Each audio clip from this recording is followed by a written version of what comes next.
our country. Were we going upward? No. We were going downward. That's where we were heading. And the Guyanese population knew their seed, they cannot be fooled. So, Honorable Member Flubis, this budget would surely take us upward, onward, upward, may we ever go.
Mr. Speaker, I personally visited, out of the 50 facilities, primary healthcare facilities that we have there, I visited 44 in those communities. And I could tell you, in each one of those communities that I went, people were speaking about Minister Kroll's visits. He would have visited over 90% of these facilities, Mr. Speaker. Before you could get to the 10% more, you'll have to get an extension. Mr. Speaker, may the honourable member have 5 minutes to conclude. Thank you, honourable member. You may continue.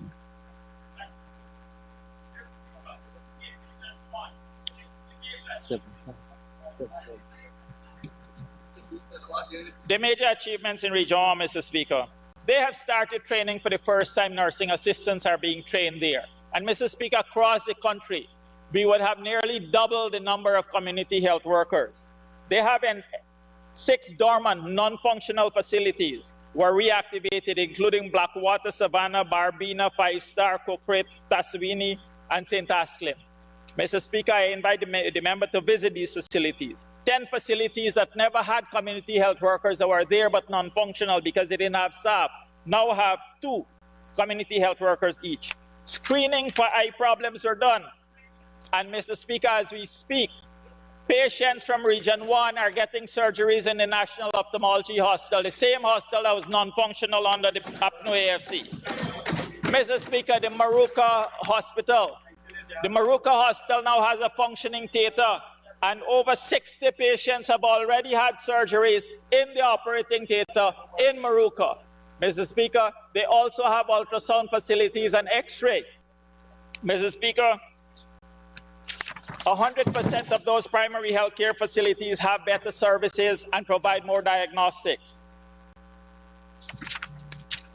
If we look at Region 9, Mr. Speaker, they would have also had decentralized training. They would have also had, for the first time, training being done in the region for nursing assistants, for pharmacy assistants. They'll be starting training for medical technicians, Mr. Speaker, scrub technicians. We are building Guyana, Mr. Speaker, one day at a time. They did specialist outreaches in every single health facility in Region 9. In most of these facilities, there were 2 specialist outreaches. They provided obstetric and gynae care. They provided ultrasound in the villages for the first time, Mr. Speaker. All pregnant women would have had at least 1, in most cases 2 and 3 ultrasounds during the course of their pregnancy. Never happened before, Mr. Speaker, never. And Mr. Speaker, we screened 60 patients from Region 9. We brought them out. We got their surgeries done at the National Ophthalmology Hospital, and we took them back, including members from the opposition and relatives. Mr. Speaker, we also have another project that the minister, a brainchild of the Minister of Health. Mr. Speaker, the Snap-on Spectacle project, I'm sure the minister will speak about it, but I need to say, when he told me about that project, I had my doubts. But Mr. Speaker, when I see the school children, benefiting from these spectacles, they come, they get their eyes tested, and they leave with prescription glasses. Mr. Speaker, it was a sight to behold, and that is going to continue. Mr. Speaker, the coalition never take care of me. The coalition kicked me out of my job. Remember that. Mr. Speaker, there is improved diagnostics in radiology. There are more vehicles that have been distributed. Mr. Speaker, theatre in Region 7, Camarang, that theatre is soon to be functional. Within next month, we'll start doing surgeries there. In Aishalton, first week next month, surgeries will be starting there for those residents. Mr. Speaker, Madhya, the theatre in Madhya is soon going to be functional. The theatre in Maikoni that never worked has been doing surgery since last year, Mr. Speaker. Mr. Speaker, there is rehab therapists in all regions of Guyana now. Previously, they were not in all the regions. Mr. Speaker, in wrapping up, I want to say that betrayal of trust is never a good thing. When an individual is betrayed, the individual loses his trust and faith in the person who betrayed the individual. Mr. Speaker, our nation was betrayed when they put their trust in the APNO AFC. The good life was promised, but only a few in the hierarchy benefited. living the good life with gifts and other perks. The nation was betrayed and will not trust this group again. You will not only be there for a long time, Mr. Maipaul, but your numbers will also dwindle come the next election. Maybe this is why you're afraid to go to local government election. Your numbers will then dwindle, and as your numbers decrease over there, our numbers will increase over here. Mr. Speaker, so learn to be a good opposition. Learn to be a good opposition. You're there for a long, long time. Mr. Speaker, like His Excellency said, this is a transformative budget. It will take long to build, to cultivate, to mold, and to develop an individual, and even longer to develop a country and a nation. And it is achieved with a lot of hard work, effort, discipline, trust, and of course, the necessary financing. And the budget is providing us with the financing. The government has to stay rooted with its people. President, Vice President, Prime Minister, ministers, and MPs must walk with the people, meet with the people, listen to them. And that is what this government is doing. Mr. Speaker, this budget provides the financing and the framework to further develop Guyana, to further transition this dear land of ours to its true potential. This budget, Mr. Speaker, indeed has something for everyone. This budget, Mr. Speaker, is taking one more step towards the bright future Guyana deserves. Thank you. Much honorable member. I'm now calling on the Honorable Sonia Parag to move the motion so that we can continue until the business of today and for the rest of the budget debate and estimates are concluded. Mr. Speaker, I respectfully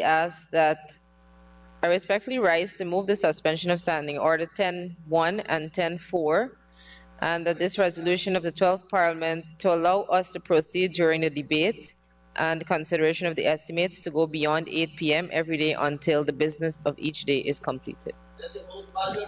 Thank you very much. Those in favor, I now put the motion. Those in favor say aye. Those against say no. Ayes have it. We will continue every day until the debate and the estimates are concluded beyond 8 o'clock to complete the business of that particular day.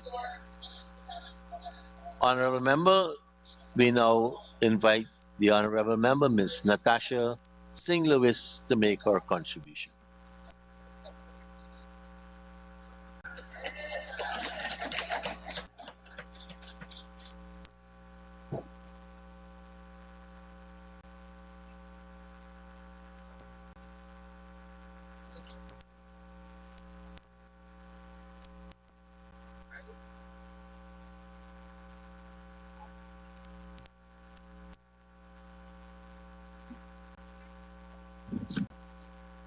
Thank you, Mr. Speaker.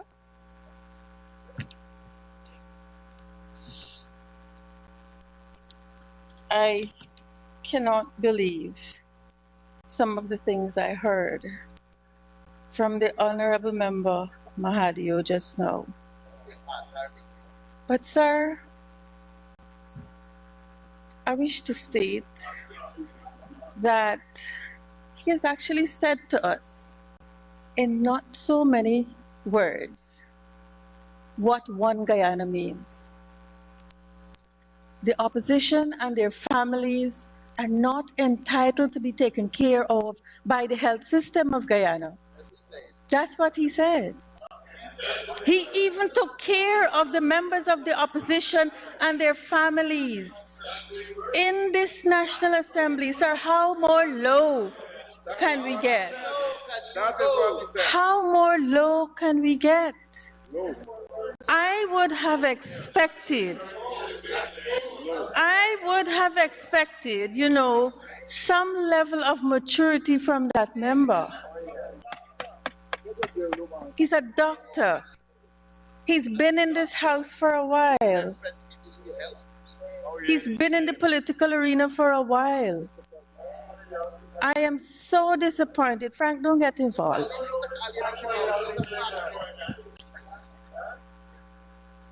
Mr. Speaker, not my clown, not my circus.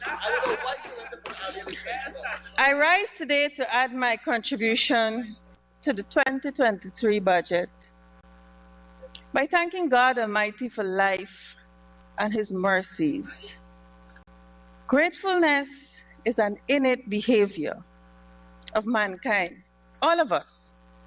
And so while I thank Him for strength and mental wellness to serve the people of our dear land, I also want to thank the many public servants who would have spent a lot of time and energy in preparing this budget. Mr. Speaker, it is disappointing to come here again for the fourth time in less than 2.5 years to talk about the biggest budget in the history of our country, while the poor people are suffering, while poor people's homes are being bulldozed right in front of the eyes of our innocent children, while children in the Rupununi are sleeping on bare sponge on the ground in their dorms, while parents can hardly feed their children, but the ministers of government are taking home more than $1.3 million every single month. It is a sad day for all of us in Guyana when we have to come here just for due process to be observed so that the PPPC can continue to fill the pockets of their friends, families, and favorites. Mr. Speaker, the actions of this debate is so routine and mundane that the only important aspect for us is to ensure that our contributions in the form of recommendations from these speeches are captured in the Hansard and that it will be part of our history. I am fearful that history will judge us as a country harshly because the manner in which the business of this country is being done is horrifying. This budget lacks any discernible strategy to eliminate poverty. It lacks both hope and a model that promises development of our human capital. I'm definitely very disappointed. This PPPC-installed administration can only be described as heartless. The percentage of people living under poverty is getting higher, and there's little or no priority on supporting programs to highlight the village economy or creating work for the unemployed.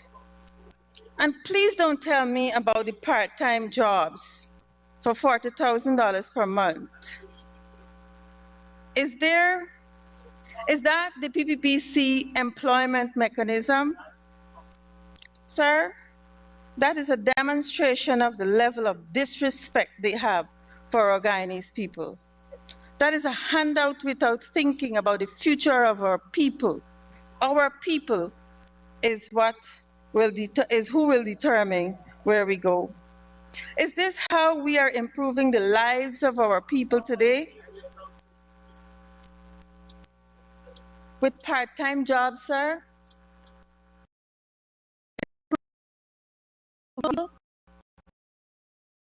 Per month part-time jobs? Our prosperity tomorrow is doomed under this installed government. Mr. Speaker, there are people in Region 6 who benefited from the $40,000 temporary jobs. And you know, I've been going to Region 6 a lot. And one day we were midway on the quarantine and we stopped at Liverpool and I met Charmaine. Charmaine is a single parent who is from Liverpool, who has 4 children, and fortunately she was employed and placed to do gardening at the health center in the village there. Sir, $40,000 cannot feed her and her 4 children. And so I took the opportunity to recommend to Charmaine, I encourage her to go and apply to the region for public assistance for the 4 children. since they are all in nursery and primary schools. Sir, during the Christmas time of 2022, she was notified that because she was employed, she cannot receive public assistance. Sir, that is the prosperity of our people. Now we understand why the people in the Ministry of Human Services do not want the current minister that they have. That's the kind of policy that is in place. Mr. Speaker, this budget is disappointing and serves as a signal of doom for the working class and the poor and all of Guyana, except the friends, family, and favorites. Sir, these people sit in government on stolen votes. Fraud is all they know. And so looking at measures to reduce poverty, it will be a difficult task for them. But nevertheless, sir, I'm an optimist. And so days leading up to the budget presentation, I was thinking that we will see more money because of the access of oil revenue. I will see, and I honestly believe that I was so naive to believe that I'll see a vision which will translate to the promotion of equal access to education, creating real employment opportunities for our people, and at this point, a real policy for the reduction of poverty in this country. Sir, after 2 years and 4 budgets, people are poorer in this country. Cost of living is beyond what they can afford to survive. Sir, giving people cash grant is a good thing, and giving them the uniform allowance and so on is a good thing, but it's not sufficient. It's not sufficient. Sir, giving people cash grants is a good thing, and I do believe, given our reality of COVID-19. But sir, the worrisome thing about cash grants is the discriminatory manner in which it is distributed. Whether it was the COVID cash grant or the flood relief for the farmers or the cash grant for the fisher folks, only the people who are covered by the One Guyana slogan can benefit. Is that how we are improving the lives of our people today? Sir, a matter was reported to me while I was in my constituency, and I investigated it. West Berbice, Gaisuku employee received the Fisher Folk cash grant. Sir, how is that possible? What was the criteria for the Fisher Folk cash grant? And how did a Gaisuku employee end up with a Fisher Folk cash grant? Sir, I am awaiting the full report. Yes, Adil. I am awaiting the full report, and I shall make it public. The details of that report, I shall make it public. Sir, cash grants, like I said, is a good thing.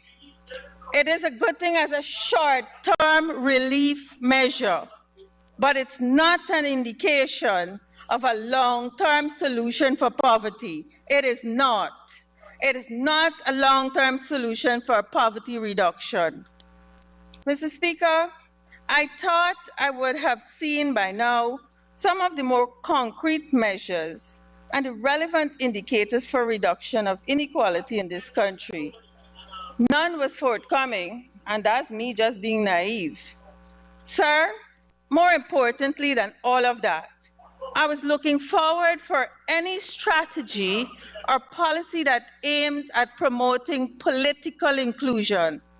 Sir, these are the parameters to a safe and prosperous Guyana. Political inclusion, reduction of inequalities, poverty reduction, among others. Mr. Speaker, this budget, I must say, is visionless.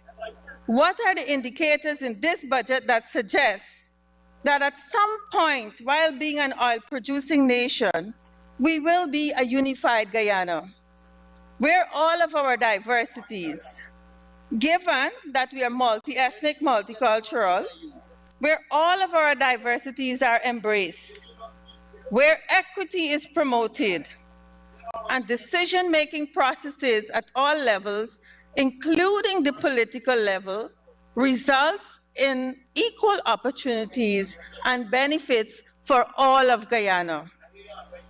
Let me repeat so that we can visualize what prosperity means, Mr. Speaker. So let me state what vision means for a prosperous Guyana.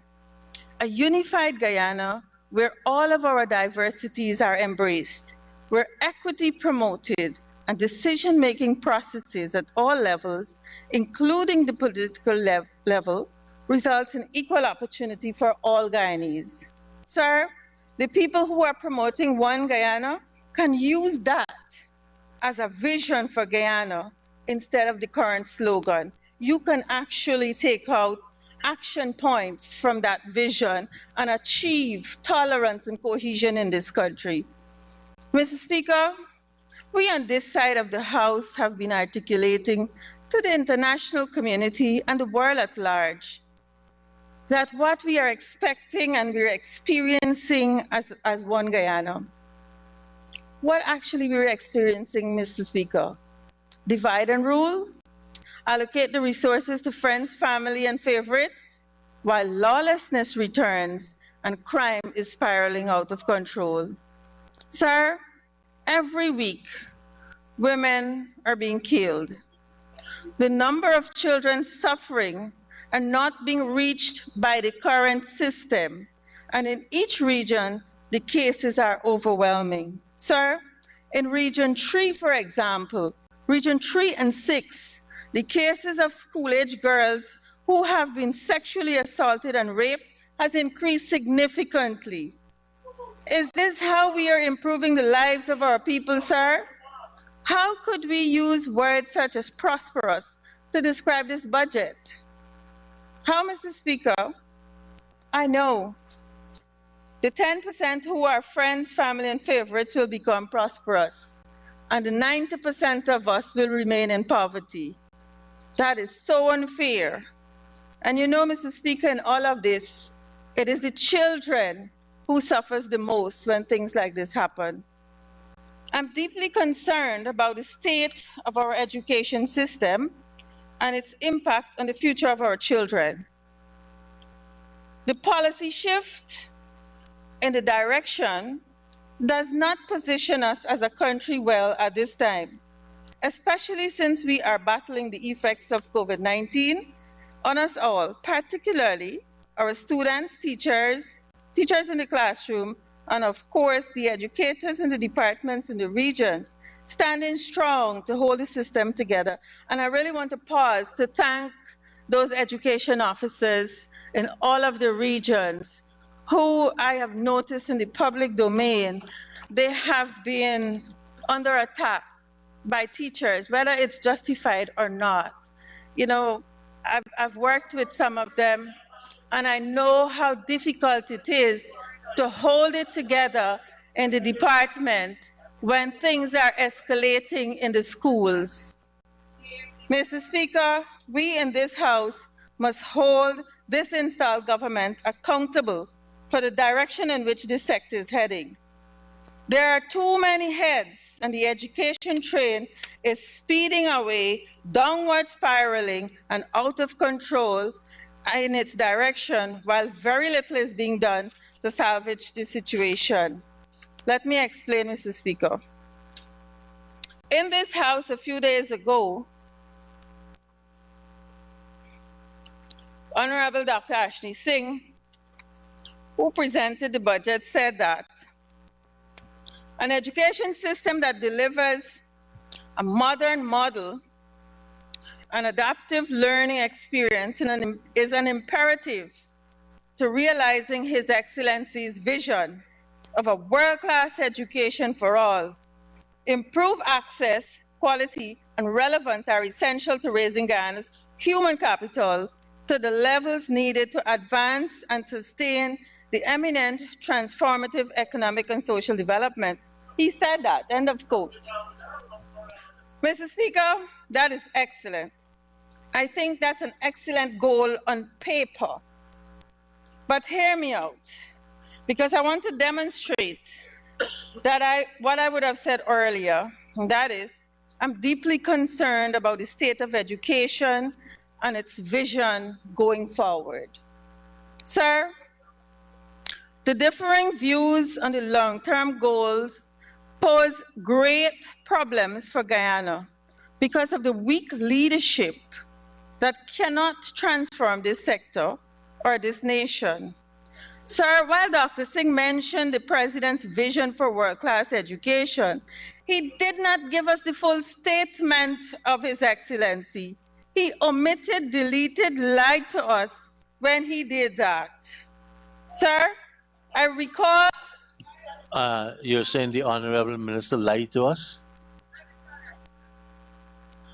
Honorable members, we got to, you know, for the first day of the debate with all of these words, and we have to stop it, or I'll interject time and time again.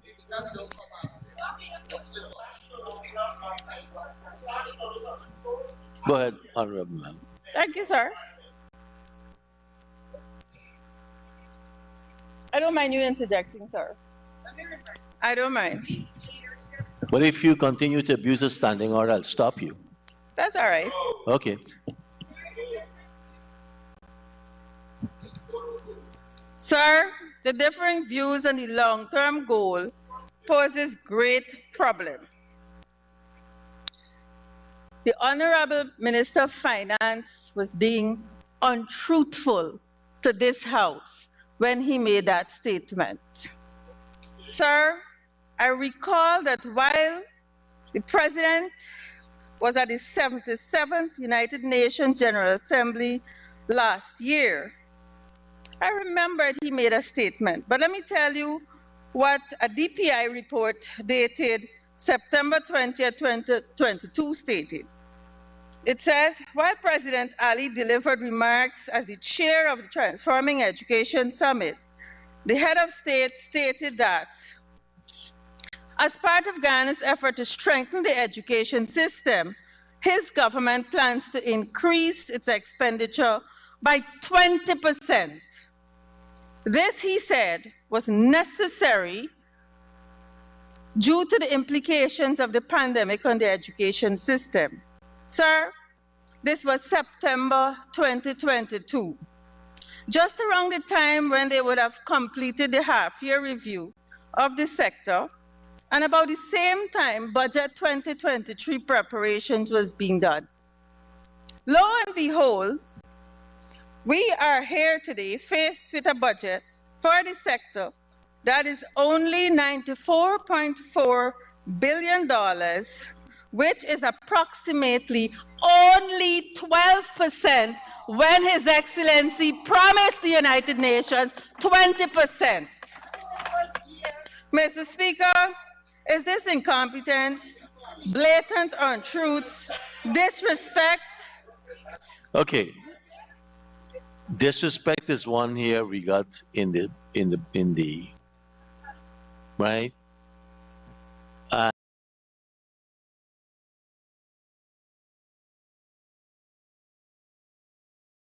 And the continued reference to His Excellency allowed your making comment with respect to what was quoted.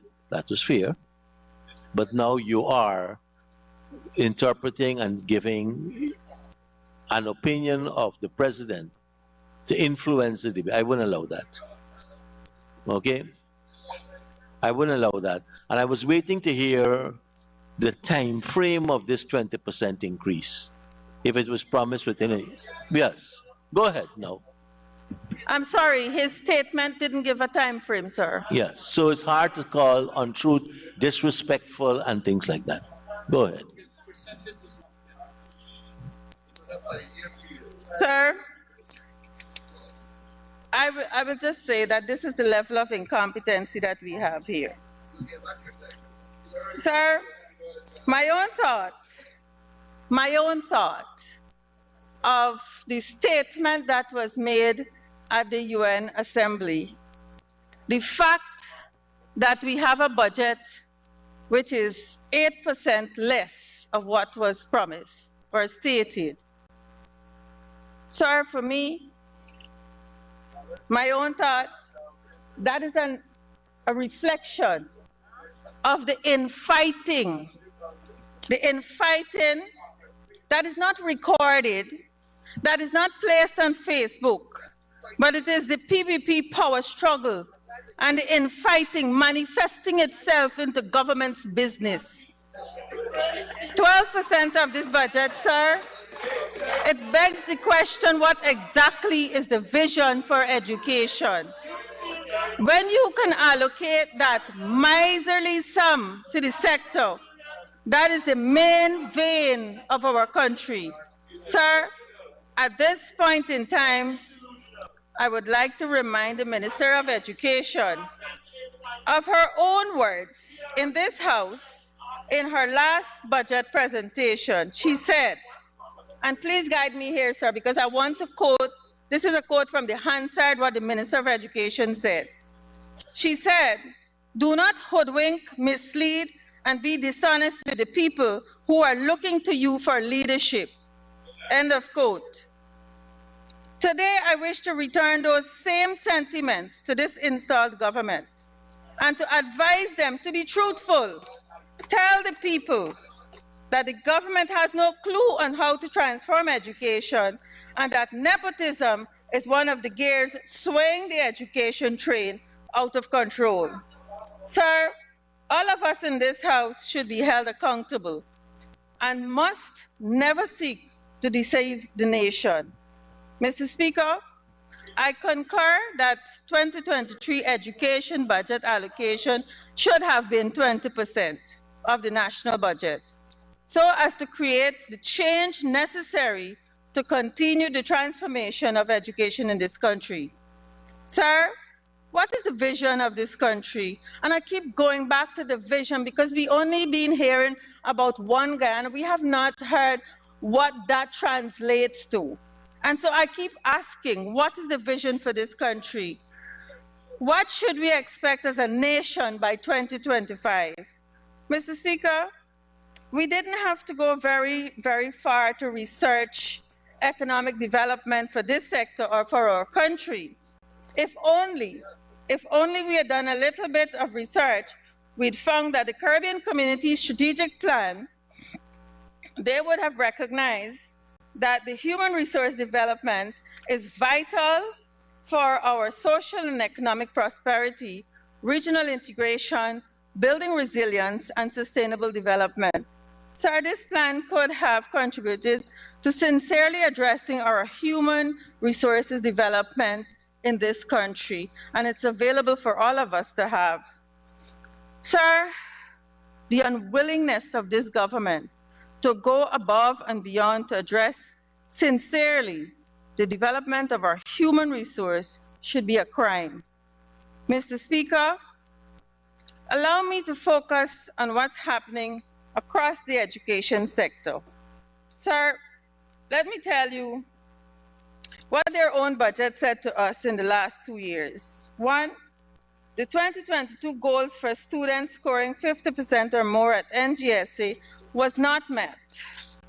Two, in fact, the percentage of students scoring 50% or more at NGSA fell from 30% in 2021 to 28% in 2022, even though they were aiming for 50% as their target in 2022.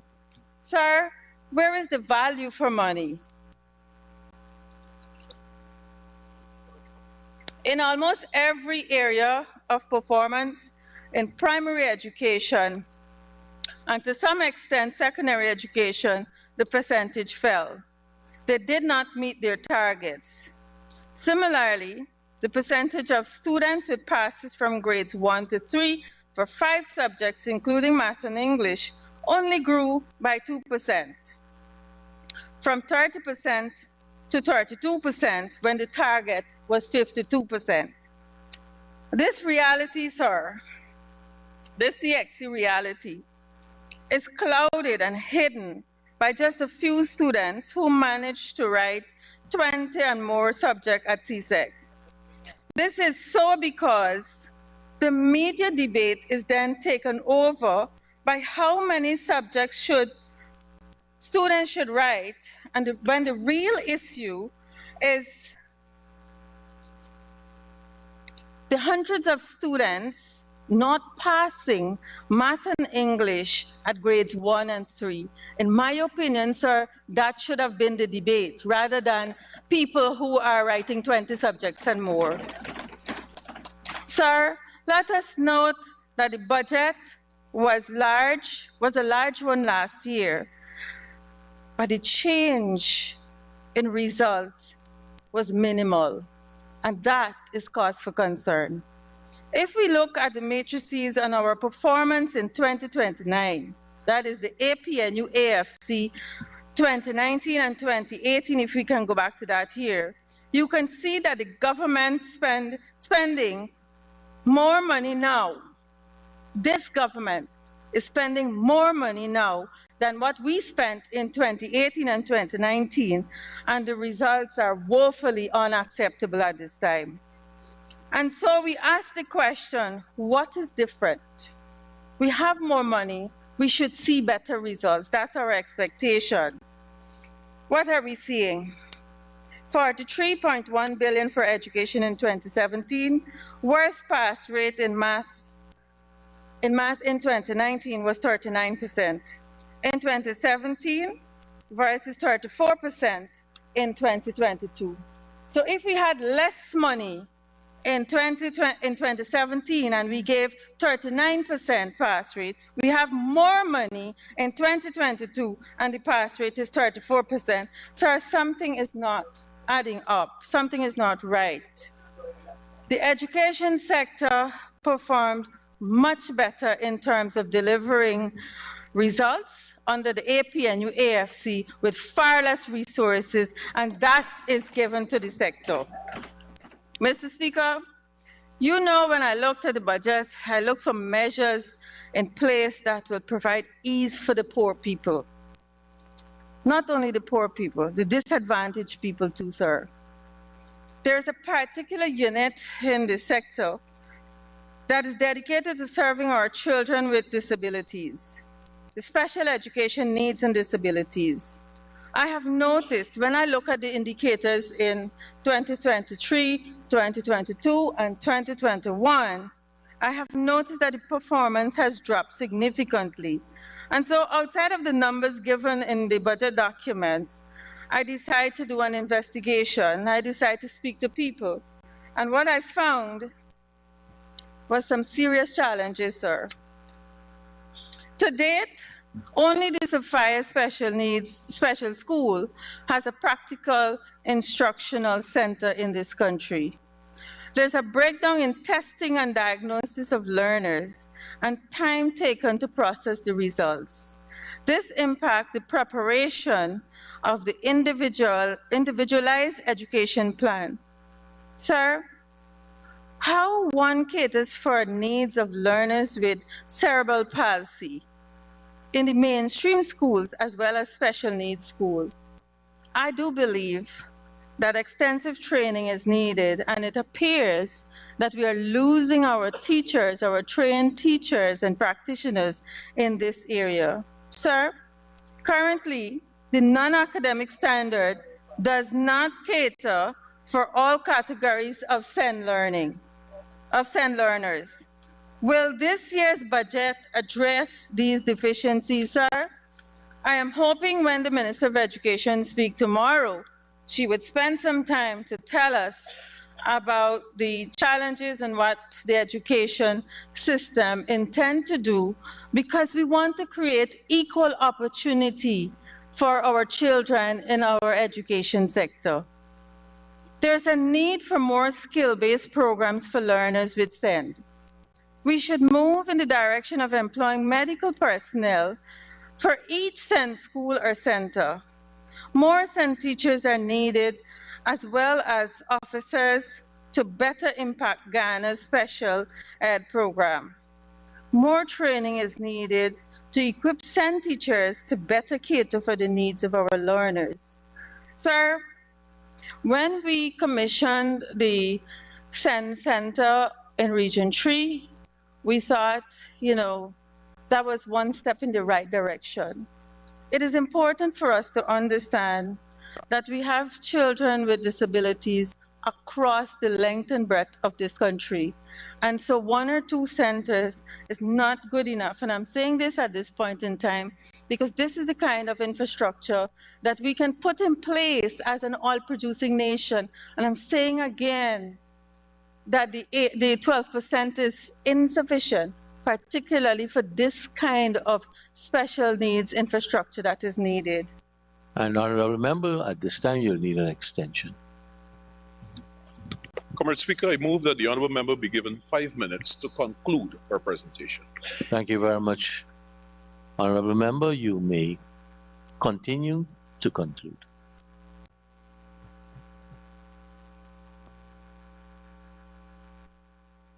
Mr. Speaker, I recognize that a lot has to be done in the education sector for us to talk about education transformation. Mr. Speaker, could we not afford to give our teachers better salary? Could we not afford to give our teachers better working conditions instead of having them in rain, under a shed, or in a tent to deliver their curriculum? Could we not treat them with a little bit of respect and understand that the law provides for them to have good working conditions? Could we not afford to ensure all our teachers are technologically empowered with updated electronic devices? Sir, I believe that at this moment in our country, we should write off, and hear me, sir, we should write off all the student loan debts for every Guyanese who attended the University of Ghana. It takes nothing out of us to do that, sir, but it would be a great respect for the people of this country to do that. And this is how we will create economic dynamism for our young people and, moreover, all Guyanese. Sir, why is it that after 4 budgets, our poor Guyanese student still has to pay huge sums of money per year to attend the Guyana School of Agriculture? That should be free, sir. Sir, we have, as a nation, one premier national university, and that is the University of Ghana. I'm proud of that institution, sir. Education should be free, sir. We can afford it. This is how we will develop our human resources in this country. Mr. Speaker, I believe that the Ministry of Education should embark on establishing a sports academy for our boys and girls who are so talented and should be trained. Sir, can we not incentivize post-secondary education, especially TechVoc education, where can we not afford to give our students in TechVoc a stipend so as to allow them to stay and to matriculate in their fields of study? Sir, I believe every secondary school in every region should be equipped with audiovisual and virtual classrooms in interconnected hubs. Mr. Speaker, every school was equipped with Wi-Fi under the APNU AFC, and I want to put on record, sir, 158 primary schools, 105 secondary schools, 30 TechVoc institutions, internet for the University 3 campuses, 72 hinterland communities. Sir, these are things that we have done as a coalition while in government, and all the ministry had to do was to continue with the infrastructure. And sir, we did all of that without all money. So I believe we can maintain them and we can do a lot more. Sir, Mr. Speaker, my colleagues earlier in the day mentioned that transportation to school for students is an economic burden for our parents. And so while the government disregarded the David G. 5Bs program, at a cost to our people, a reliable and cost-effective education, school transportation service is necessary to ease the financial burdens of every parent. I want to pause at this moment to ask the Minister of Education if she can find the buses that are still working and assign them to the students of Christ Church Secondary so that that can ease the transportation burden, since she did a very good job in placing them so quickly at CPC, but we recognize that CPC is so far out of Georgetown, it creates an economic burden on the parents. Sir, could we not at this time engage professionals to develop local media content designed to shape civic mindedness? I believe that is a low-hanging fruit for the ministry, and as it is right now, it will lend, a campaign like that will lend to greater understanding, greater tolerance and acceptance, as we are one people, one nation with one destiny. Mr. Speaker, would you notice that I have spent much time on the recommendations and proposals, because I want it to be noted, sir. We don't come and highlight the challenges. We come with the solutions too, because we have a plan and we know what development should be, sir. Sir, I want to specifically highlight some specific negative behavioral issues and challenges that we have seen in the press. Sir, let me wrap up by saying that we have seen a cycle of parents beating teachers, teachers beating students, head teachers beating teachers, and parents beating teachers. There's a lot of beating in that whole cycle of stakeholders in our education sector. Sir, I do believe that the HFLE unit of the Ministry of Education can do a lot more. I do believe that the Parent Teachers Association can come out and do some work and not just sit there because we employ them as family and friends. Sir, I cannot, in this current form of this budget, I really cannot support Budget 2023. I thank you. Thank you, Honorable Member. Honorable Member, Mr. Dharam Kumar Siraj, it's your turn to make your contribution.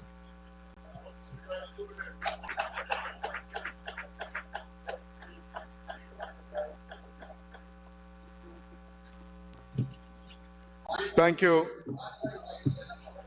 Thank you, Mr. Chairman, Mr. Speaker,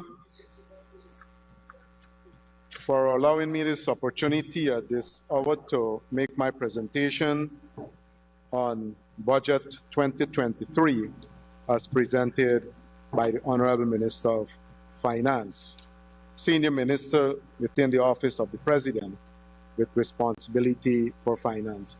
And from the onset, Mr. Speaker, I wish to acknowledge, like so many other of my colleagues, the hard, dedicated work that went into the preparation of a document that is preparing to improve our lives today, whilst laying a solid foundation for prosperity tomorrow and way ahead in the future.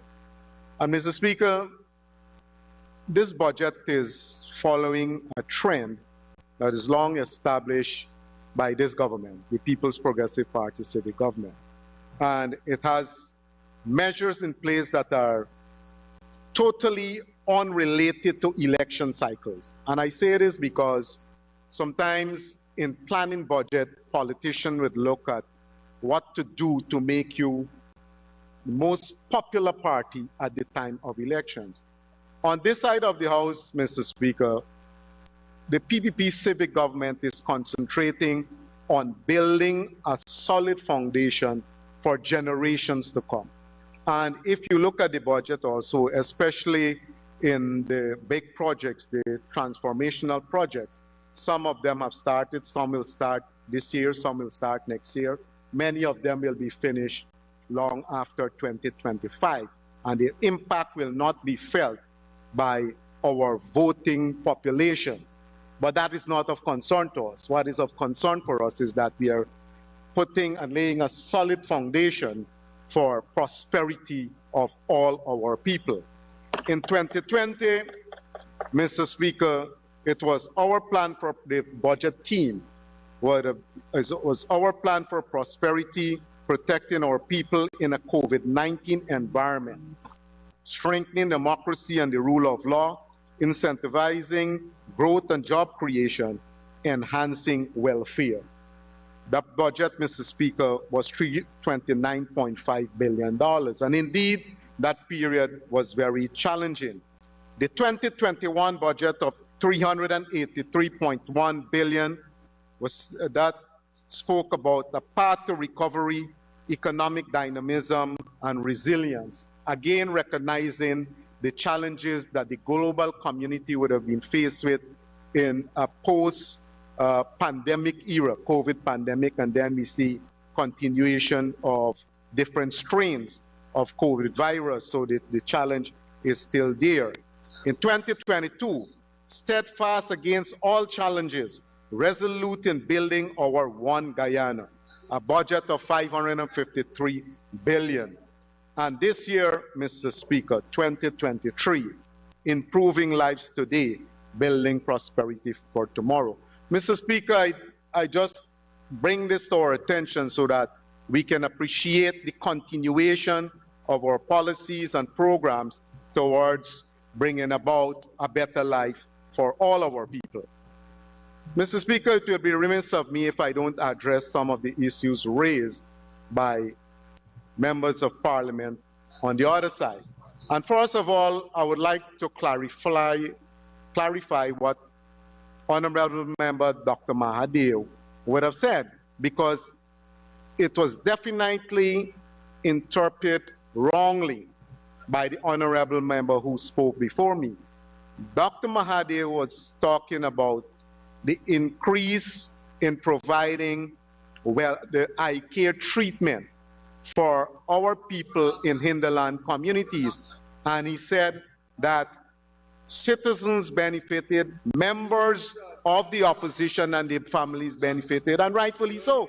Nowhere did Mr. Mahadeo ever said that members of the opposition should not be catered for. And he will be highly responsible to say that. And he said that because in the context that there have been claims of discrimination, there have been claims of discrimination by members of the opposition or by the government in rolling out different programs. Honorable Mr. Cox spoke about the GOLD program, and the way he was speaking is that if this government has deliberately set about to discriminate against members of the opposition. My Paul is heckling and saying it's true, and that is why Dr. Mahadeo had to be clear in saying what he said and to get that over with. Mr. Speaker, a number of speakers would have spoken about this issue at MOCA, and they failed to bring to light the measures that were taken into consideration in addressing this issue of developing a 4-lane highway along the East Bank corridor. And Mr. Speaker, for the record, I have family friends in MOCA. I've been to MOCA since in the late 80s. I go there and I visit people, the Blair, the Clarks, family friends from King Grove, and they migrate there. So some of the people who are now talking about MOCA, they probably were not residing there when I started going to MOCA a long time ago. In 1999, 2000, Mr. Speaker, I was actively engaged in providing enhanced drainage and irrigation services to the people of MOCA, working closely with residents there to provide service. But the point here, Mr. Speaker, is that our development agenda, as we seek to provide better roadways, better water services, better telecommunication, they will have impact on existing communities. And MOCA is not the first, and it definitely will not be the last. Take, for example, the development of the bridge across the Berbice River. Cotton Tree residents, and these are transported property in those areas. People were called in by the government, they were engaged by the government, they received, they moved, they were provided accommodation, and nobody would have been bulldozed if the opposition didn't go in there and put wrong things in their head. It was all politics.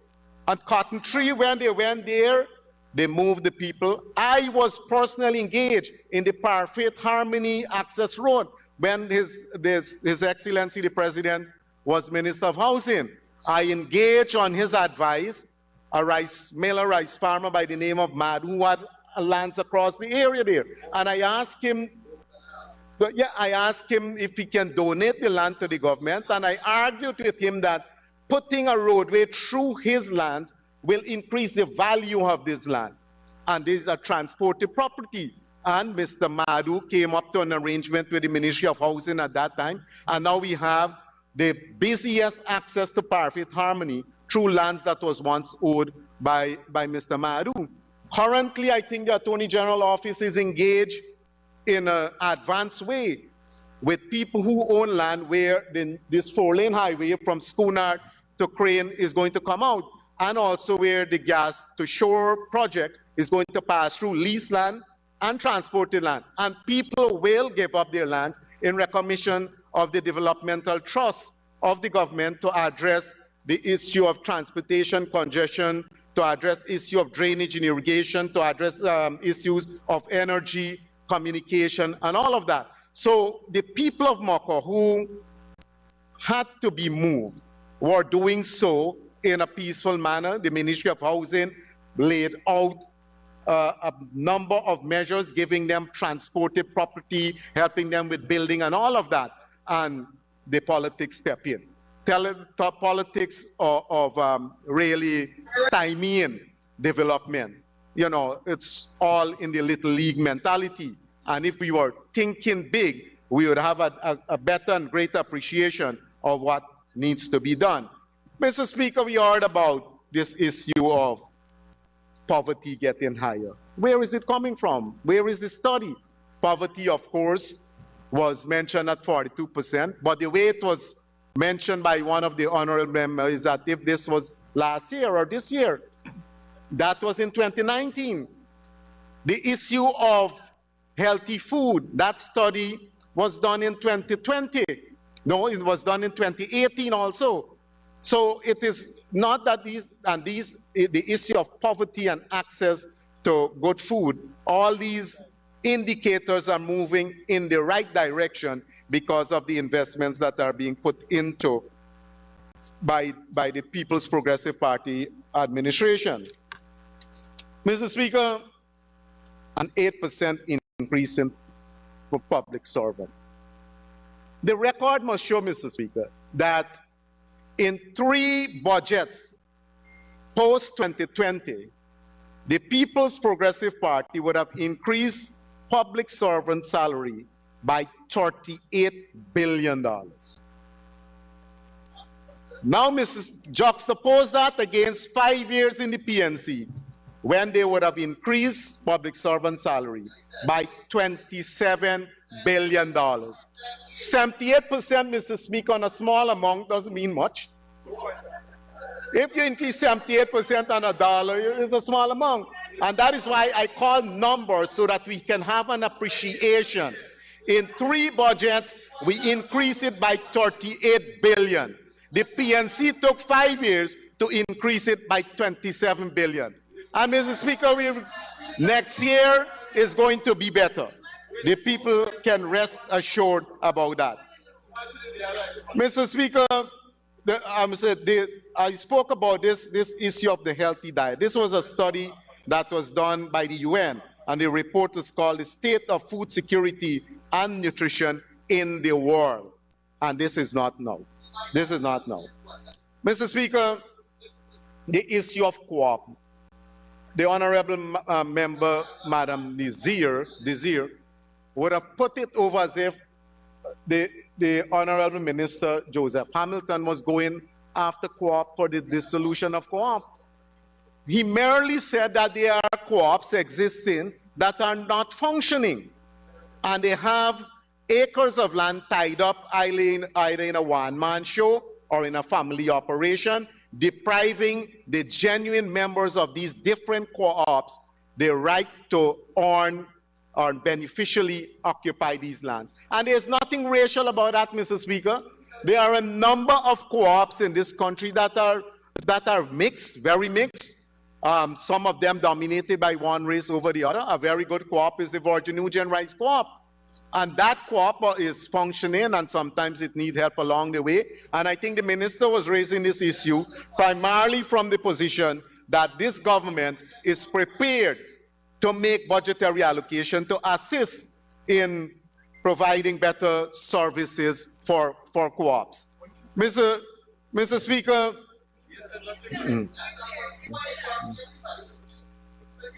this is what was said.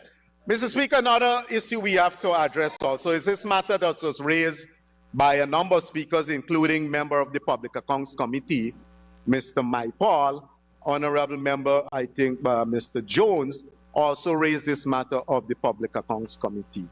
And Mr. Speaker, what they said about the Public Accounts Committee is that we had changed the quorum.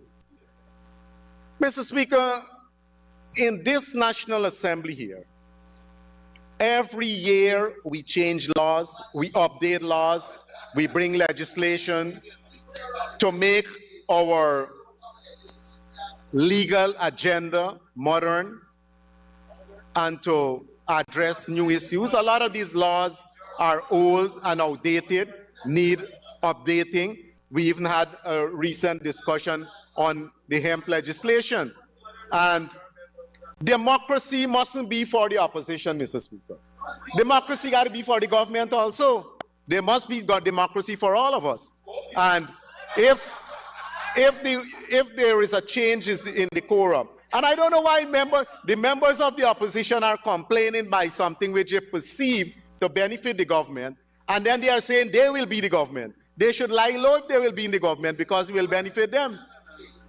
So, Mr. Speaker, the issue of the change on the quorum has nothing to do with any ulterior motive by the government. It has nothing to do with that. And members argue about this issue of scrutiny. That is exactly the point that I want to make, Mr. Speaker. Scrutiny. The opposition, members of the opposition, wants to avoid scrutiny of that period post-December 2018. And we want to ensure that the people of this country and people in the opposition camp understand fully what happened from that period, December 2018, to the period 2020. And that is why we're going to examine the Auditor General account year after year, so that we can bring to the attention of our people what transpired during that period. Now, the point was made, Mr. Speaker, that the Auditor General report is laid in Parliament by September of the preceding year. Members of the opposition don't need the Public Accounts Committee to bring what is in the Auditor General report to the attention of the public. From day one, they can go out there and state what is in the Auditor General report. Honorable Member, let me state here you need an extension.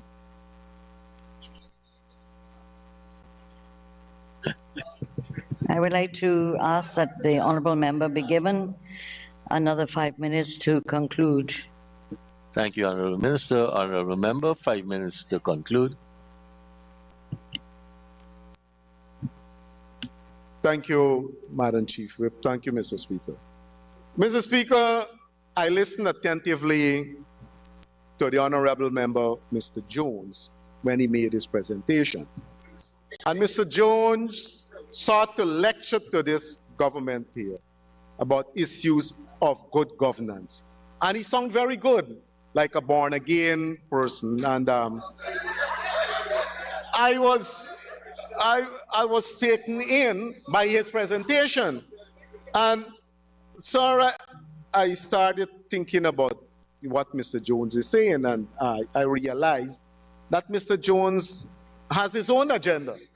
Because in this issue of good governance, Mr. Jones raised the issue of the Region 3 synthetic track, for example, and put it over to this House as if the establishment of the synthetic track in Region 3 is an act of discrimination. Mr. Speaker, what is wrong with people of Region 3? Mr. Jones went on to say that most athletes come from Region 4 and Region 10, and why you put it in Region 3? Shouldn't we have athletes in Region 3? Region 4 is blessed with a lot of sports infrastructure. Mr. Speaker, we have the stadium right here. We have the gymnasium. We have Cliff Anderson Sports Hall. We have the pool, state of the pool right across here. We have a racket center that provides for squash, for lawn tennis. All these facilities are in Region 4. And Mr. Chairman, Mr. Speaker, I will tell Mr. Jones, honorable member, that good governance is about diversifying your facilities to all the regions and not to concentrate it in one region, which will be discriminatory. And that we should. I mean, Mr. Speaker, you know, Mr. Jones should have practiced good governance when he was in the government, because I remember issues that are clearly not demonstrating aspects of good governance associated with ownership of a piece of land next to a health center where it was purported, right? And I don't think the president at that time was aware that Mr. Jones would have gotten title. Good governance would have dictated that we go through the proper process and you do the survey and ensure the boundaries don't take over half of the health center and the lands and surveys. So, yeah, but they didn't give you the health center. So and then there were issues of good governance over the allocation of funds from the Sustainable Livelihood and Entrepreneurial Development Initiative. I think this initiative was supposed to be funding community-based projects in areas of agriculture, apiculture, value-added, ICT, tourism, targeting the vulnerable and the disadvantaged. You know, not to be used, I can tell you with all assurance that that is exactly what that is being used now for the proper purposes.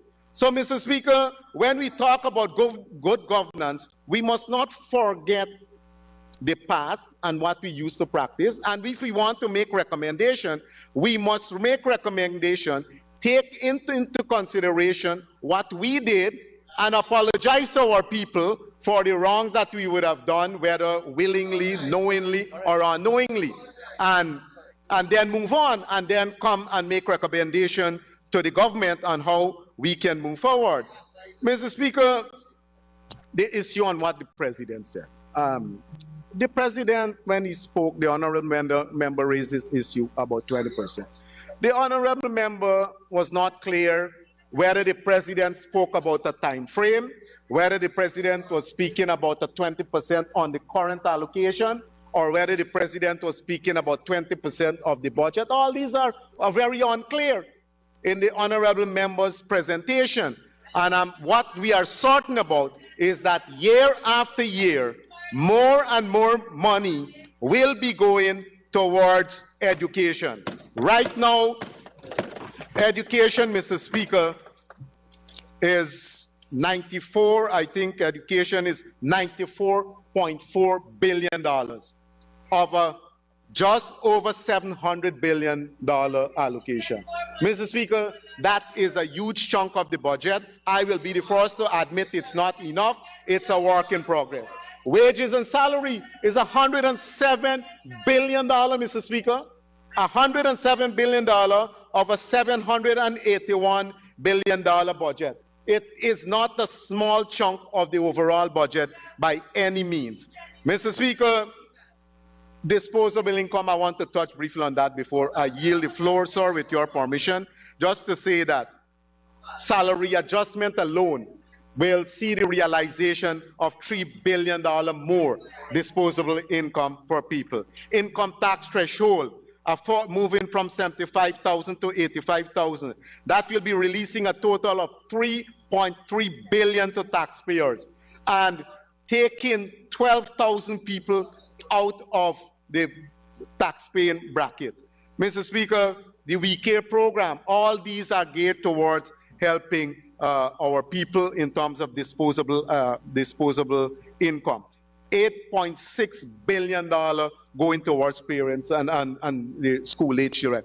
Mr. Speaker, I want to close, sound prematurely, but I don't want to go beyond my time, but I want to close this evening, Mr. Speaker, by saying that Budget 2023 is visionary, it's well constructed, it takes into consideration the interests of every single Guyanese, it is addressing our immediate problems, and it is building a platform for tomorrow, for prosperity, for every single Guyanese as we seek to make the one Guyana a reality. I have no hesitation in commending this budget to all members. Thank you very much, Mr. Speaker. Thank you very much, Honorable Member. And now for the Honorable Member, Mr. Hemraj Rajkumar.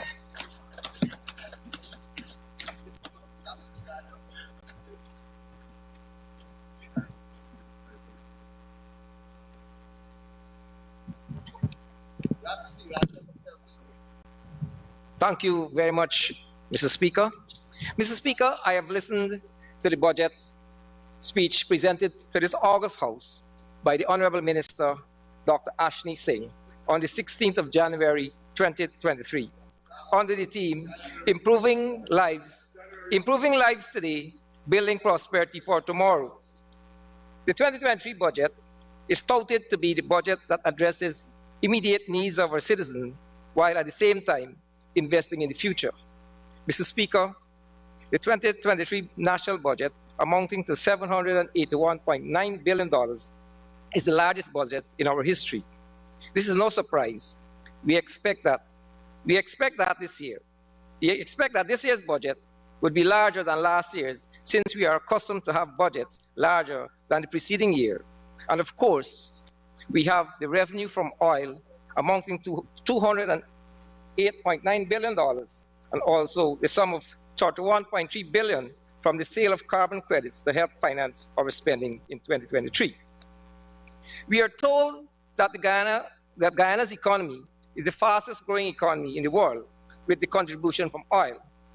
Mr. Speaker, the Guyanese people had great expectations. They wanted comfortable and happy life for themselves and family. People were optimistic. They were hopeful, believing that we would all enjoy in some significant way the bounty of our vast resources. Budget 2023 is a far cry from what our people expected. It has no realistic plan to improve the lives of our ordinary citizens. It disclosed government's uncaring and unconscionable attitude toward the poor and the vulnerable. The ordinary Guyanese people are disappointed. The year 2022 was challenging. The citizens of Guyana were faced with an increasingly high cost of living. By the end of 2022, the cost of food, both imported and locally produced, would have more than doubled. Transportation costs in some cases were increased by more than 50%. To counter this steep increase in cost of living, the government in November 2022 announced an unconscionable and miserly 8% increase in salaries to public servants to be paid retroactively in December. Mr. Speaker, this is 1 year after the passing of the 2022 budget. In a country with the fastest growing economy and a country which will receive billions in oil revenue, our workers are made to endure the sufferings for 1 whole year before given a meagerly increase in salary. This is how our government demonstrates its care for our hard-working people. Mr. Speaker, as I examined the presentation of Budget 2023 by the Honorable Minister, I found that this budget is far from what it purports to be. No realistic plan to improve the lives of our citizens and building prosperity for tomorrow. I have found that there is hardly anything substantial for the ordinary Guyanese citizens to help improve their livelihood and to create wealth for themselves. It has more emphasis on promoting private sector investment. This budget, like the previous budget, is again private sector oriented. with little support for the poor and the vulnerable in these times of rising living expenses. Mr. Speaker, the inevitable increase in cost of living is expected to continue in 2023. The government has recognized this and has made provision in Budget 2023 under the head Easing Cost of Living. Mr. Speaker, government intends to reduce excise tax on petroleum products by 10% to zero to help reduce the cost of living. Mr. Speaker, this measure will surely reduce the price of fuel. But will this measure benefit the consumers? Will the ordinary man pay less for transportation? As we saw in 2022, the reduction of the excise tax on fuel did not prevent the increase in cost of public transportation. Government must find ways to ensure that the reduction of the excise tax on fuel benefits the ordinary citizens. The reduction in freight charges is another measure which the government intends to use in 2023 to ease the cost of living, as was done in 2022. However, despite subsidizing the freight charges on imported goods, there were hardly any reduction in the price paid by the consumers. What is also noted, Mr. Speaker, and which I strongly recommend, is that government should reduce or subsidize the cost of freight for vehicles transporting local produce across the Burbridge and Demerara bridges, as well as on the transport and harvest ferries. This will surely reduce the costs reaching the consumer. Mr. Speaker, to cushion the rising cost of living, government intends to continue with the part-time job program, which is started in 2022. Person will work for 10 days per month and receive $40,000 for their 10 days job. This year, Mr. Speaker, $10 billion were allocated in the budget to support this program with the intention of employing more persons. Mr. Speaker, is this how the government intends to create jobs for our citizens? Or is it a way of rewarding their supporters? Mr. Speaker, I did some investigation into these workers. There's no job description. Most of the time, they have nothing to do. They make no contribution to the National Insurance Scheme, Mr. Speaker. I have no doubt that this is an ingenious way of using state resources to reward the supporters of this government. More than 90% of the persons employed under this program are supporters of the PVP. Mr. Speaker, I have no issue with government spending to provide jobs for poor and vulnerable in an attempt to create better living conditions, but it must be inclusive. No one should be marginalized because of his political persuasion or ethnicity. In 2023, let us see the One Guyana principle being applied.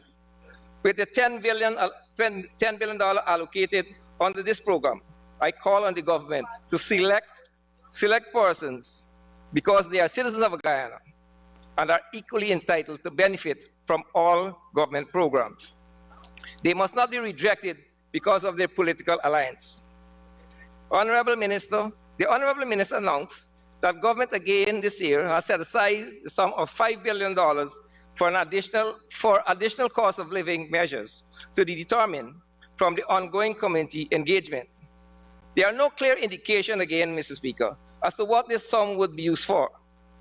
This is another source of state fund available to the government to give their supporters under the guise of grants.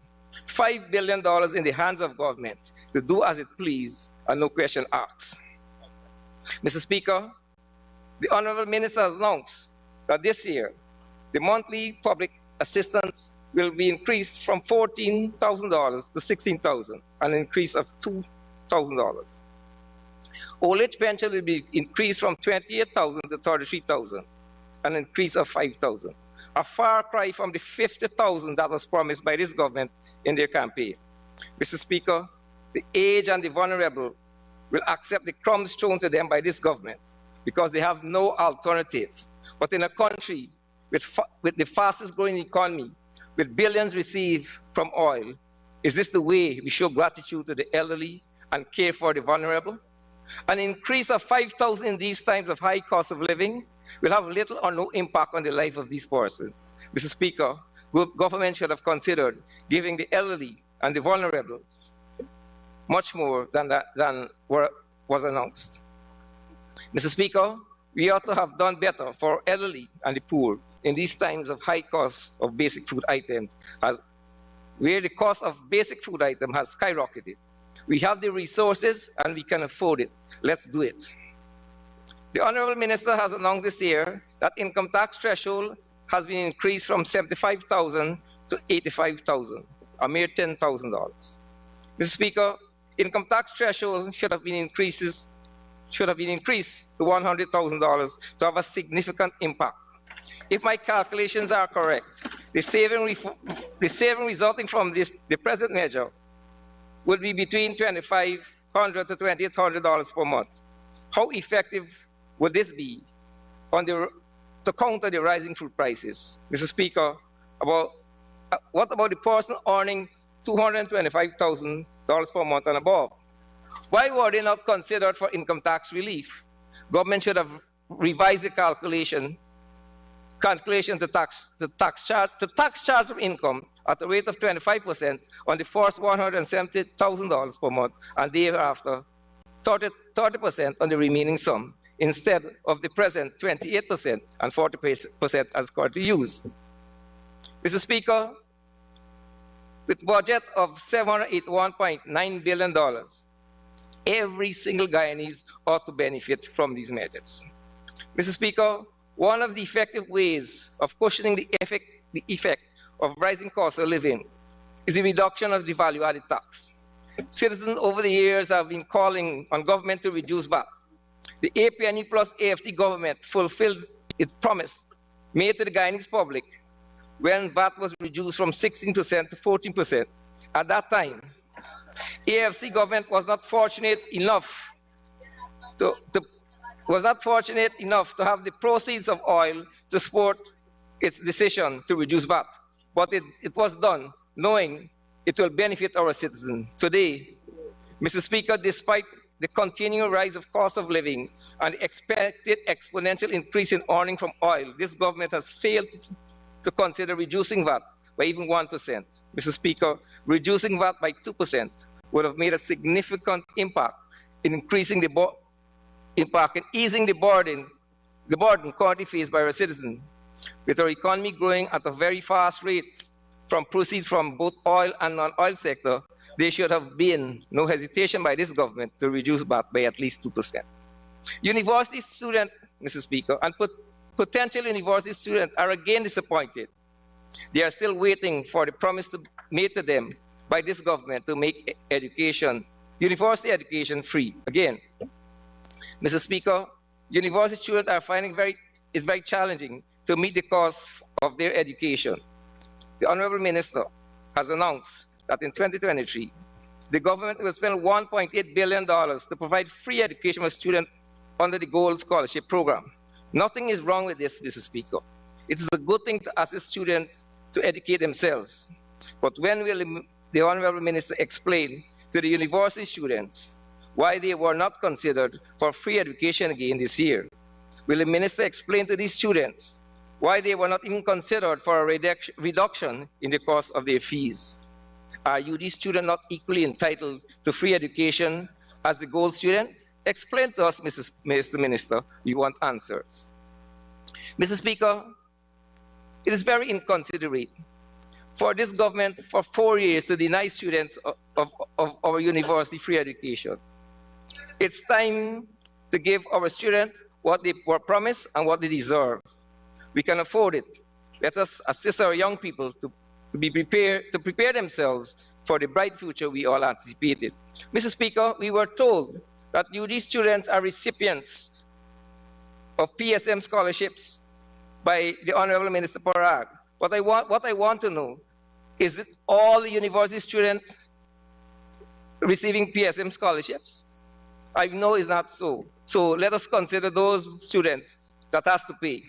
Mr. Speaker, last year during my budget speech, I had raised the issue of government providing dialysis service on the executive coast for patients in need of dialysis. Today, Saudi Regional Hospital is offering the service to patients at a cost of $10,000 per session. This is possible through the collaboration between government and a private firm. The patients are grateful for this intervention, but we're hoping that government would have provided service free of cost. They are now calling, Mr. Speaker, for at least 2 sessions per week to be free, and if it's possible, to remove the $600,000 grant per year. Because $10,000 would also give us 1 session per week. Mr. Speaker, it would be remiss of me not to raise some issues facing the citizens of Region 2. In my speech on Budget 2022, I had raised the issue of residents living between Queenstown and Supernam on the Essequibo Coast, complaining bitterly about the quality of water supplied by the GWI. I highlighted that the water supplied to this part of the coast is untreated and had high iron content. Nothing has been done to improve this situation to date. However, I have noted that the Honorable Minister has disclosed that in 2023, advanced work on the construction of a water treatment plant on the Niming, Charity, and Watnahog. We in the region anxiously await the early commissioning of these facilities and to receive an improved quality of water provided to us. We deserve this, and it's long overdue. Thank you, Honourable Member. We await an extension for you. Honourable Member, Mr. Jones. Thank you very much, Comrade Speaker. Comrade Speaker, I ask that the Honourable Member be given 5 minutes to conclude his presentation. Thank you, Honourable Member, Mr. Jones. Honourable Member, you may continue. Mike. Mr. Speaker, in 2022, the people in Region 2 were promised the establishment of an industrial estate on the Niming Essequibo Coast. We are now told, nothing was done in 2022 towards this project. However, we are now told that the work will commence in 2023 for the establishment of the industrial estate. We are awaiting the early completion of this project and anticipate the building of a business incubator to assist in the development of a small entrepreneur in our region. Mr. Speaker, in 2022, Region 2 was promised a new modern regional hospital at Anne Regina. This year, we learned that it will be built at Lima. We hope that the construction of this facility will not commence in the near future. Will be commenced in the near future.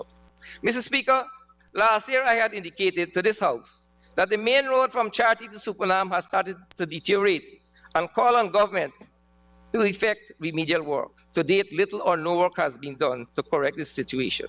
Mr. Speaker, the cracks that were seen last year have graduated the potholes. I am again calling on government to take steps to repair our road before it gets worse. Mr. Speaker, I cannot conclude without saying something about our rice industry. Rice, as we all know, is the background of Region 2. Many farmers suffered tremendously from the excessively heavy rainfall experienced in 2022. Many farmers along the coast were unable to reap their crop. They suffered tremendous financial loss and are at the verge of bankruptcy. These rice farmers are calling for government for financial help. One farmer informed me that the concerns were reported to the GRDB, but to date, they have not received any response. Mr. Speaker, farmers along the coast have complained. Mr. Speaker, farmers along the coast have complained that access dam leading to the backlands are in deplorable state. Dams at Marais Lodge, Golden Fleece, Reliance, Marais Delight, and Better Success, to name a few areas that need attention. The farmers are calling on government to repair these dams so that they can have easy access to their fields. Mr. Speaker, all is not well with rice in Essequibo. The high cost of input compared to the price received for a bag of paddy is of great concern to the farmers.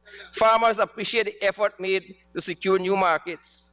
The farmers are faced with high cost of production, are calling for an increase in the price for a bag of paddy. Mr. Speaker, I take this opportunity to call on government to provide some financial assistance to the farmers of Region 2. Just as the cash grants were made available to the sugar workers and the fisher folks, it is time to provide some financial assistance to the struggling rice farmers in Region 2. There is the money The money is available. Let us use it. Esquimalt rice farmers are in need. Let's support them now. Mr. Speaker, this $781.9 billion budget presented this year is indeed the largest budget presented in our history. It has no realistic plan of improving the well-being of our citizens. It has failed to bridge the gap between the poor and the rich. Our citizens are disappointed. They expect much more than the crumbs thrown to them. The fastest growing economy and revenue received from oil, government could have done much more to improve the lives of our citizens. This budget may have a plan for infrastructure development for the future, but it sure lacks the capacity to create wealth and improve the lives of our ordinary people today. Thank you very much. Thank you very much, Honorable Member. Our final contribution for this evening is the Honorable Member, Dr. Thandika Smith.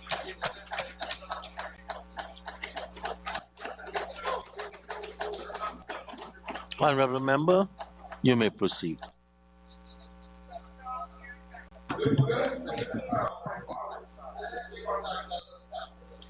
Thank you, Mr. Speaker.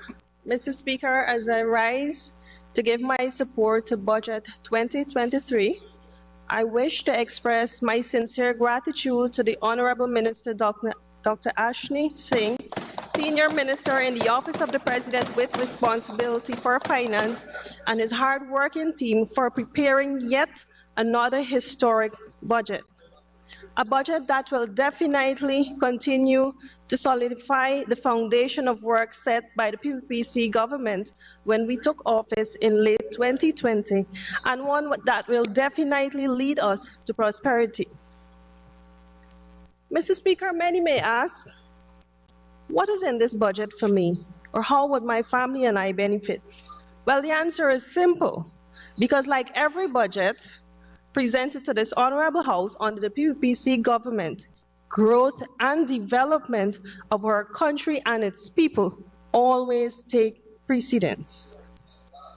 Mr. Speaker, if we are to do a comparison of the state of affairs of our country from the year 2015 to 2020, and August 2020 to 2023, we would have a clear understanding of where we were, what we have accomplished so far, and where we are heading. Mr. Speaker, it would be remiss of me to not remind my fellow Guyanese brothers and sisters of the turmoil and neglect we face as a nation under the APNU AFC administration, now main opposition. Mr. Speaker, they took away the Because We Care cash grant from our school children. Over 7,000 sugar workers were fired. They increased their salaries from 50 to more or less 100%. They placed VAT on water and electricity, building materials, fertilizers, VAT on data, medical supplies, and over 200 food items. They fired over 2,000 Amerindian CSOs, placing our Amerindian brothers and sisters on the breadline. Additionally, we saw in the 2020 budget, the now main opposition also voted against an 800 million budget for indigenous development. This, Mr. Speaker, are some of the clear indications that even in opposition, there are a group of persons who will always be against development in our country. Mr. Speaker, as if this was not enough, even our very rights to elect a government of our choice came under attack as we witnessed the attempt to alter the course of the March 2nd, 2020 elections. Nevertheless, we remain valiant, and our never-ending resilience will only continue to build us stronger together.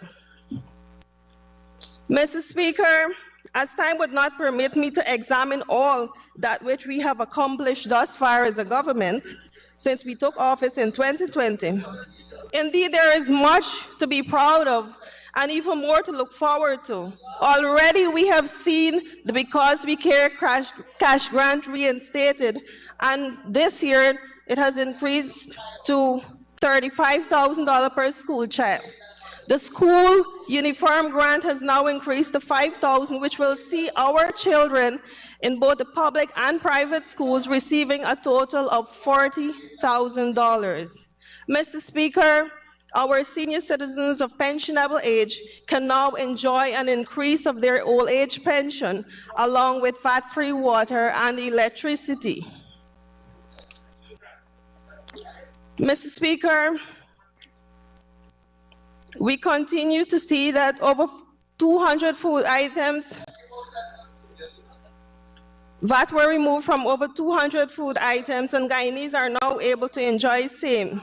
So far, Mr. Speaker, we have rehired a total of 1,479 sugar workers and have assisted several sugar workers with a total of $250,000 cash grant. Mr. Speaker, we have also seen the removal of VAT from building materials, mining equipment, medical supplies, among other amenities. And of course, Mr. Speaker, this has removed the heavy tax burden placed upon the shoulders of Guyanese citizens and is now able to put more money in the pockets of our citizens. Mr. Speaker, earlier we heard the honorable member, Mr. Cox, mention that Amerindians are not offered or not afforded any sort of development and are left in the struggle. But Mr. Speaker, if we examine the development so far that our Amerindian brothers and sisters have received and that which they will be receiving for 2023, Mr. Speaker, so far, as a result of a caring PPPC government, my fellow Amerindian brothers and sisters are now able to enjoy and experience true development provided by our government in various sectors, as they can now be able to enjoy new opportunities and be able to give back to their communities by developing new skills through the CSO program. Over 400 indigenous youths from hinterland communities were able to enjoy various opportunities. Our indigenous communities will be able to benefit from the construction of ICT hubs. Our youth will be able to benefit from training in tourism and hospitality, business development, garment construction, just to name a few. Mr. Speaker, in the area of health, this year's budget caters for the construction of 4 telemedicine centers in regions 1, 7, 8, and 9. Now, this will allow patients to be reviewed and managed in real time and provide quality diagnosis and treatment, thus boosting our indigenous remote communities with modern health care. Mr. Speaker, a total of $237 million will go towards the upgrade of the Karasbai, Anai, and Sand Creek Health Centers. And this will see these centers equipped with radiology and laboratory services, which will, of course, afford residents access to much-deserved quality and standard health care.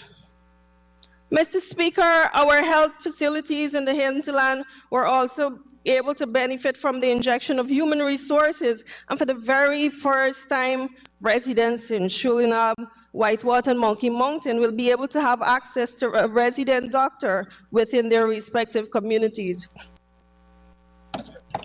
Mr. Speaker, so far communities such as Maruka and Mabaruma will benefit from maternal waiting homes. This is something that I must say is commendable, and our indigenous mothers will definitely benefit significantly from this. Mr. Speaker, other initiatives such as one that will aim to ensure expectant mothers in the hinterland regions to have at least one ultrasound and be assessed at least once by an obstetrician during her pregnancy. Mr. Speaker, we will also see the training of 29 birth attendants in regions 1 and 9, and will also be able, and this will also be a major contribution to these categories of patients. Mr. Speaker, as I now turn my attention to Region 3, it is clear from all indications that this region is well on its way on becoming one of Guyana's main economic hubs. Mr. Speaker, commuters will now be able to benefit from a new 4-lane bridge across the Demerara River, and this will see persons saving time and the ease of the heavy traffic burden experienced on a daily basis. Further, Mr. Speaker, the Schooner to Crane Highway will also be a major investment, as residents will be able to now afforded the option of easier access to and from the Demerara Harbor Bridge. Mr. Speaker, residents of Region 3 have benefited thus far from numerous roads built within various communities such as Perica, Sela, Tushin, Parfait, Harmony, just to name a few. Mr. Speaker, also in keeping with our manifesto promise of allotting 50,000 house lots within the first term in office, over 2,000 residents are now able to enjoy access to house lots and will be able to fulfill their dreams of owning their own home. Mr. Speaker, residents of Wakenham are now benefiting from potable water, as just last August of 2022, a new well was commissioned by His Excellency President Irfan Ali, which will also see other communities in Region 3 benefit from similar development. Mr. Speaker, when we took office in 2020, the health sector countrywide was in a state of despair. Today, as we continue to rebuild and restore quality health care to our citizens, residents of Region 3 will be beneficiaries of a new hospital that is expected to be constructed in the Dekendron area. Already 30 of the 36 health centers and health posts within the region have benefited from infrastructural upgrades, which will also see and allow easier access to patient care. Mr. Speaker, in the height of the rising COVID-19 cases in 2021, the Accident and Emergency Department at the West Demerara Regional Hospital was repurposed to a COVID-19 unit, and this being the second unit of this nature in the country, to the tune of 80 million Guyana dollars. Mr. Speaker, as our government continues on a robust COVID-19 vaccination program, a total of 69,342 persons have so far received their first dose of the COVID-19 vaccine. A total of 54,173 persons have received their second dose, while 10,655 persons have received their first booster. Mr. Speaker, our health caregivers now have access to sufficient PPEs as compared to what we received under the coalition government at the beginning of the COVID-19 pandemic. Mr. Speaker, as we continue on the pathway to transformative developments, our secondary school children in Region 3 are now enjoying a state-of-the-art $1 billion secondary school at the Parfait Harmony area, and this being the first facility to be completed under the Guyana Secondary Education and Improvement, a government initiative aimed at achieving universal education. Mr. Speaker, so far, a total of 1,429 young people have benefited from the Gold Scholarship, an ongoing program that will see at least 20,000 persons accessing advanced tertiary education. Mr. Speaker, our children will continue to benefit from the school feeding programs and also be able to access new and improved infrastructures in various communities such as Tushin and Wakenham. Mr. Speaker, as time may be against me, and I may not be able to further dissect into the 2023 budget, I can assure my fellow Guyanese that your future, your children and your grandchildren's future will continue to be safe and secured under the PPPC government. I therefore commend Budget 2023 to be passed in this honorable House. Thank you.